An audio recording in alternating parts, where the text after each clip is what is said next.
teachers and my dear friends. My name is Cyril Raphael Robin, studying class 2C. Today, I would like to present a small scientific experiment. Here are 2 cups of plain water.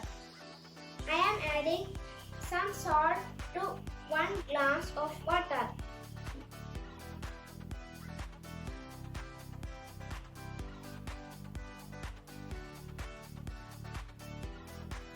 Let me put a lemon to each glass of water.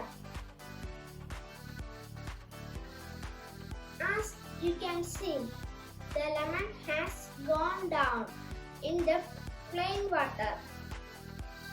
And see, the lemon is floating in the salt water. This is the same science behind Dead Sea near Jordan and Israel. Hope you all enjoyed this experiment. Thank you. Have a nice day.